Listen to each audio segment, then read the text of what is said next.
বাংলাদেশ আওয়ামী লীগের যারা fan follower আছেন আপনাদের জন্য খুবই বড় ধরনের একটা দুঃসংবাদ।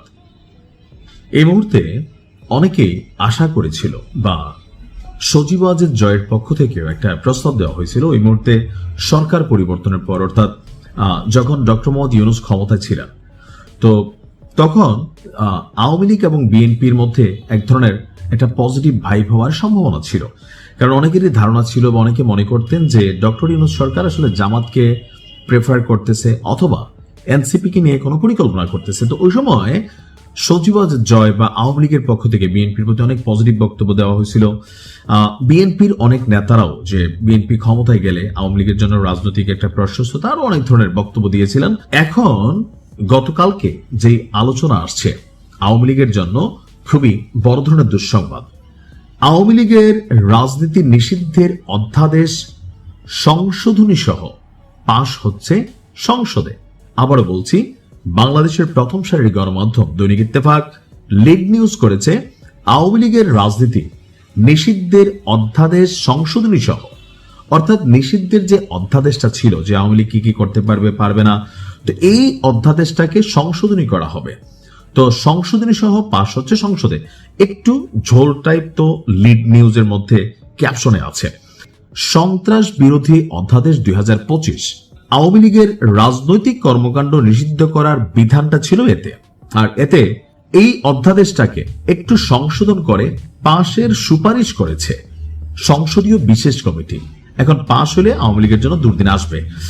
133টি অধ্যাদেশ পর্যালোচনা শেষে এই বিশেষ সংসদীয় কমিটি চূড়ান্ত রিপোর্ট আপনার প্রকাশ করেছে বা জানিয়েছে। গেল 2রা এপ্রিল জাতীয় সংসদে বিশেষ কমিটির প্রধান জয়নুল আবেদিন এমপি প্রতিবেদনটি পেশ করেন। প্রতিবেদনে কি আছে?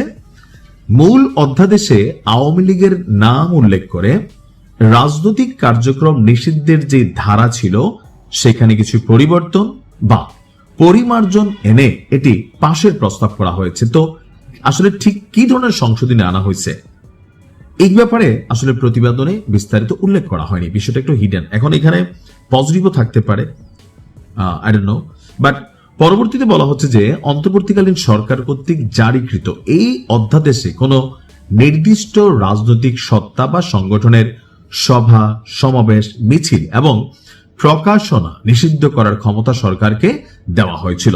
বিশেষ করে ফ্যাসিবাদী শাসনের অভিযোগে আওয়ামী লীগের রাজনীতি নিয়ন্ত্রণের লক্ষ্যে এই আইনটি তৈরি করা হয়েছিল বা আনা হয়েছিল। বিশেষ কমিটি এই অধ্যাদেশটিকে সরাসরি বাতিলের তালিকায় না রেখে কিছু পরিবর্তনের মাধ্যমে স্থায়ী আইনে রূপান্তরের পক্ষে মত দিয়েছে। এর ফলে আওয়ামী লীগের রাজনৈতিক কর্মকাণ্ডের উপর আইনি নিষেধাজ্ঞার পথটা আরো প্রশস্ত হইল। একটা কথা আছে যে আশ্বিনে রান্দে কার্তিকে খায়, যেই বর মাঙ্গে ওই বর পায়। বর শব্দটার বিষয়টা হচ্ছে ইচ্ছা। আশ্বিনে রান্দে কার্তিকে খায়, অর্থাৎ আপনি আজকে যে চারা বপন করতেছেন এটা কিছুদিন পরে আপনার জন্য গাছে পরিণত হবে। আর যেটা আপনি মন থেকে চাইছেন, বারবার চাইছেন, সেইটাই আপনাকে ফেস করতে হবে। আমি বরাবরই বলি, যে কোনো মানুষ যদি অন্যায় করে রাষ্ট্র তাকে সর্বোচ্চ শাস্তি দিবে, পানিশড করবে, কিন্তু তাকে রাষ্ট্রীয় বাহিনী দ্বারা অথবা রাষ্ট্রীয় বি টিম দ্বারা অথবা সি টিম দ্বারা তাকে গুম করা, তাকে নাই করে দেওয়া, তাকে গায়েব করে রাখা, এই যে আহাজারি, এই যে এটা কিন্তু ধ্বংসটাকে আনবে। যদি এই আইনটার মধ্যে ভেজালওয়ালা কোনো কিছু না থাকে, এই কমিটির উচিত এই আইনটাকে প্রসিডিং করা, এটাকে আটকানো না।